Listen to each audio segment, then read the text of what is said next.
यो भिडियो मेरी प्यारी आमाको लागि। आमा, तपाईँको छोरा घरदेखि टाढो छ भनेर कहिले नसम्झिनु है।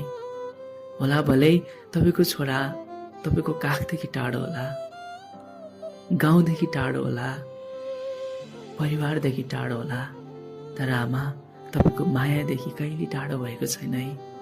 किन थाहा छ? जब म सानो थिएँ नि, जति बेला मलाई तपाईँले घाँस काट्नु जाँदा, काम गर्नु जाँदा, तपाईँ कति व्यस्तता हुँदा पनि मलाई अङ्गालोमा लिएर, ढाडमा बोकेर, काखमा बोकेर सँगसँगै लिएर हिँड्नुहुन्थ्यो।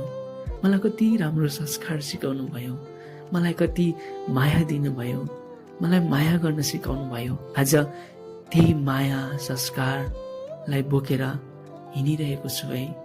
तपाईँको छोरा गलत बाटोमा लागेको छैन है। तपाईँले दिएको शिक्षालाई कहिले भुलेको छैन है। आमा, एक दिन म तपाईँलाई सारा संसारमा चिनाउने छु कि आज म जे छु जस्तो छु, यो सबैको श्रेय मेरी प्यारी आमालाई जान्छ भनेर म दुनियाँलाई सुनाउने छु है। आमा,